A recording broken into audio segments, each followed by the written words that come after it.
So I'm a little late getting to this, but what kind of boxing channel would I be if I didn't discuss the 4-city press conference that just took place between Floyd Money Mayweather and Conor McGregor? They completed their press conference spanning across 4 different cities, including Los Angeles, Toronto, Brooklyn, and London. Now, I myself was actually pretty lucky enough to attend one of the press conferences, the one in Toronto specifically. And yes, I am Canadian. I know a lot of you guys seem to think I'm American, but no, that isn't the case. And Canada just had its 150th birthday this past July 1st. So I'm just going to take a moment to promote Canada and say happy birthday. And if you haven't visited Canada already, then I just gotta say you're missing out and you should probably go visit Canada right now and book a vacation. So while I am going to get into the events that transpired during these press conferences, I just wanted to point out how outspoken Floyd was during these. And I stand by my statement that Floyd Mayweather was definitely scared of Manny Pacquiao. I know this is old news, but I just had to point it out just in case some of you have forgotten how quiet he was during those press conferences with Pacquiao. And Pacquiao was really the only opponent that he had really no words for during those press conferences, and it just really shows how terrified Floyd was. Now, getting back to the press conferences, starting with the one in LA, this conference was kind of laid back, not too much talking. It seemed more like an introduction to the tour. McGregor in this press conference claims that he will knock out Mayweather in 4 rounds. He said he will leave him unconscious. He will be unconscious inside 4 rounds. He said that boxing is just a quarter of what real fighting is, and if he were to have a real fight with Floyd, meaning in the octagon, Floyd wouldn't even last a single round. This is a limited set of rules that makes this half a fight, a quarter of a fight. This isn't a true fight. If this was a true fight, it wouldn't even take 1 round. Can't really argue with him there, and I really think the only chance that McGregor actually does have of winning this fight is in the first half of the fight. As for Mayweather, in this press conference, he points out how McGregor only made $3 million in his last fight, and that McGregor is a quitter due to his tap-out defeat in his first fight with Nate Diaz. We know Mr. Tap-Out like to quit. Mayweather finishes it off by stating that McGregor will go out in one of 2 ways, either on his face or on his back. Guaranteeing you this. You going out on your face or you going out on your back?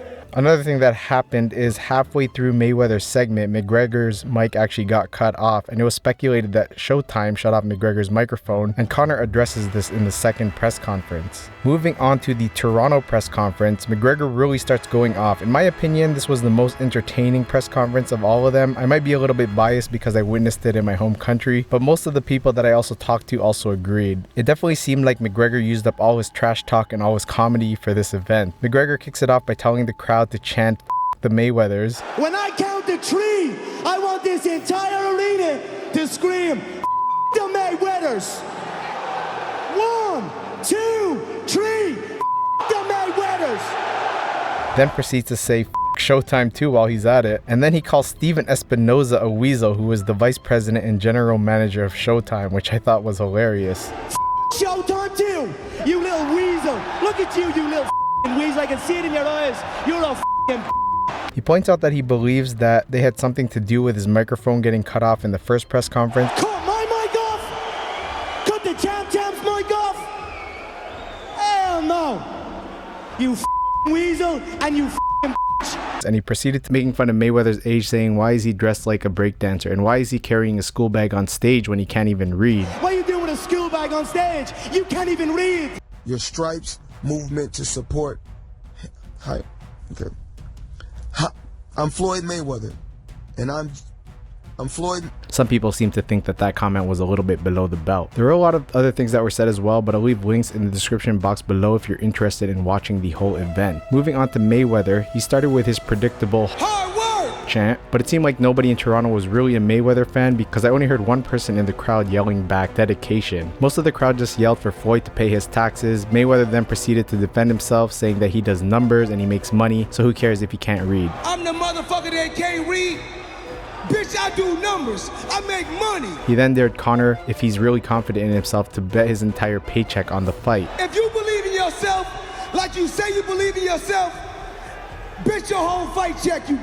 He also reiterated a lot of the lines that he said in the first press conference, saying that McGregor is just a quitter. This a quitter. After McGregor seemed to have an answer for all of Mayweather's statements, Mayweather then stated that he was saving his best lines for the last press conference. I'm not gonna go there. I'm gonna go there in the last press conference. Mayweather then grabbed an Irish flag from a fan from the crowd and he proceeded to wrap it around him. McGregor responded by taking Mayweather's backpack and saying that he will Mayweather up on stage and that he won't be getting his money or his bag back if he does anything with that flag. You do something with that flag, I'll you up. Finally, Mayweather states that he and Dana White don't have to wear suits because they actually have money. The real men that got money don't gotta wear suits. McGregor responds by pointing out that Leonard Ellerbe, the CEO of Mayweather Promotions, is also wearing a suit and that Mayweather is the hand that actually feeds him. The press conference ends with a face-off where we move on to the press conference in Brooklyn, New York. In this press conference, Mayweather finally gets the better of McGregor. Mayweather starts by ignoring Conor, making it seem like he's unaffected by his comments. Conor then proceeds to make a joke which a lot of people found offensive, stating that it was ridiculous for people to think that he's racist since he's actually black from the waist down. Do they not know I'm half black? I'm half black from the belly button down. He then gave a gesture to his black female fans, stating that it was a gift for them. Just to show that that's squashed, here's a little present for my beautiful black female fans. I personally didn't find it too funny, but moving on to Mayweather, he once again started with his hard work chant, which definitely had better results in this press conference. And once again, Mayweather uses his line that McGregor is a quitter. This didn't quit once. This didn't quit twice. But you quit 3 times? Somebody has to give Mayweather some new material because it's kind of getting played out. He then proceeded to make McGregor look like a bitch by tossing $1 bills in the air around him. He then tells his entourage to form Voltron, to which his bodyguards proceed to surround and intimidate McGregor. This causes some chaos on stage, to which Mayweather annoyingly chants, Yeah! Yeah! This definitely seemed to get under McGregor's skin as he looked visibly agitated and even gave Mayweather a shoulder shove. McGregor tries to retaliate by making fun of Mayweather's heels. Get them high heels off, you little fucking squirt. Mayweather just ignores him and says that McGregor is his hoe and he just threw $1 bills at him. This is my hoe, and I threw $1 bills on this.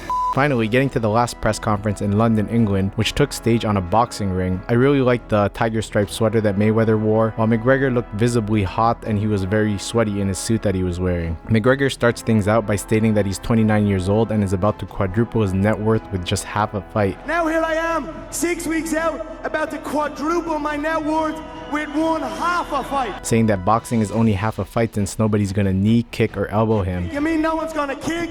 No one's gonna knee? No one's gonna elbow? And it's against this little Brillham. He then proceeds to call Steven Espinoza a weasel once again. What's up, Espinoza? You little f***ing weasel. If there's ever a man that looks like a weasel, that's fucking it. You're gonna stand up and do something? You sit down and shut your f***ing mouth. Who Espinoza in a previous interview before the press conference said that he was actually bothered by McGregor's disrespect. Hey, look, I'm the last guy who's gonna, get physical, but look, at a certain point, patience runs thin. I'll leave it at that. He then makes fun of Mayweather's bodyguards, calling them juice heads for surrounding him in the previous press conference. He jumped up and he shouted, Voltron, Power Rangers, and these juice heads can walk and stand up before me. The crowd begins to chant for Mayweather to pay his taxes while McGregor walks behind Mayweather's table and gives him a rub on the head. Now moving on to Mayweather, he begins his segment by pulling the McGregor signs off the stage and picking the microphones off the stage one by one. McGregor gets up and snags the last microphone before Mayweather gets to it. I'm too quick for you, son. Mayweather once again starts his hard work chant, which is met by boos from the crowd. Hard work! Hard work! He then says that he owns Ireland and that his fans can't fight the fight for him. Y'all can't fight for him.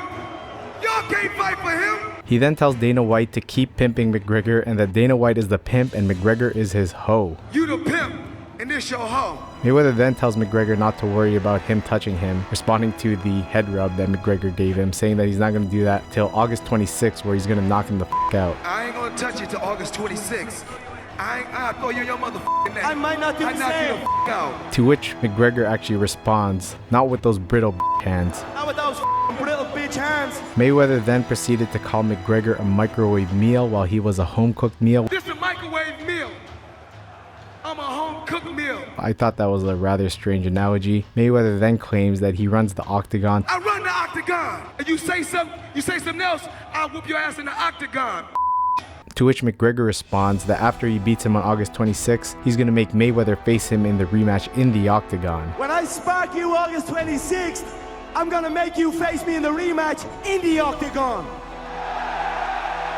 The crowd seemed to be pretty happy with McGregor's response, and that was pretty much the end of the press conferences. So this was pretty much my brief summary of the events that transpired during these press conferences. There was actually a lot more that was said, but I can't just discuss every line in this one video. Once again, all the press conferences are linked in the description box below, so feel free to watch the full videos there. In my opinion, these press conferences really weren't all that entertaining besides the Toronto press conference, and a lot of it just seemed kind of cringy and awkward. But I guess that's what we really expected anyways, right? This is going to be like a circus show, especially when we're putting a guy who's never fought professionally against one of the best boxers ever. Anyways, who do you guys think got the best of the other one in these press conferences? Let me know in the comment section below. Personally, I think it was a tie. McGregor really started off strong, but he didn't really have much material to follow up. So anyways, if you guys found this video interesting, please give it a thumbs up. Please hit that subscribe button if you haven't already done so. I will be releasing a new video soon about the latest news surrounding boxing and some of the interesting things that are happening in camp. There have been a lot of things brewing, so please stay tuned.